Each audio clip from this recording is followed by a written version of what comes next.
അപ്പോൾ ഞാൻ ഇന്ന് നിങ്ങളുടെ മുമ്പിൽ എത്തിയിരിക്കുന്നത് ഒരു പ്രധാനപ്പെട്ട കാര്യം പറയാനാണ്. അപ്പോൾ അത് പറയുന്നതിന് മുമ്പേ നിങ്ങൾ അതിനെപ്പറ്റി കേൾക്കുക. അപ്പോൾ ഞാനിപ്പോൾ പോകാൻ സ്ഥലം വന്നിട്ട് നമ്മുടെ തിരുവനന്തപുരത്ത് നമ്മുടെ കാവടിക്കടവ് എന്ന സ്ഥലമുണ്ട്. നമ്മുടെ പേയാടാണ് ആ സ്ഥലം ഇരിക്കുന്നത്. അപ്പോൾ അതിനെപ്പറ്റി അറിയാത്ത കുറേ പേരുണ്ട്, ആ സ്ഥലത്തിനെ പറ്റി അറിയുന്ന ഒരുപാട് പേരുണ്ട്. അപ്പോൾ ഇത് അറിയാത്തവർക്ക് വേണ്ടിയാണ് പറയുന്നത്. ഞാൻ അവിടെ എത്തിയതിന് ശേഷം അതിനെപ്പറ്റി പറഞ്ഞുതരാം. അപ്പോൾ ഫ്രണ്ട്സ്, ഞാൻ നിങ്ങളോട് പറഞ്ഞ സ്ഥലം എത്തിയിട്ടുണ്ട്. അപ്പോൾ അതിനു മുമ്പേ നിങ്ങളുടെ അടുത്ത് എനിക്ക് പറയാനുള്ള കുറച്ച് മുന്നറിയിപ്പ് ബോർഡ് ഇവിടെ വെച്ചിട്ടുണ്ട്. അപ്പോൾ ഈ ബോർഡ് നിങ്ങൾ ആദ്യം വായിക്കും. ഇവിടെ കുറച്ച് അപകട മേഖലയാണ്. അപ്പോൾ ഈ അപകട മേഖലയിൽ വരുന്നതിന് മുമ്പേ തന്നെ നിങ്ങൾ ഈ മുന്നറിയിപ്പ് വായിച്ചിട്ട് വേണം ഇവിടെ ഇറങ്ങാനായിട്ട്.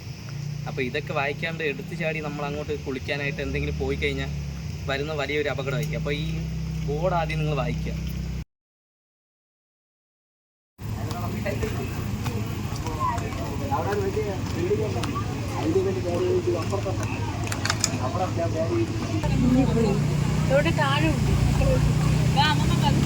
താഴെ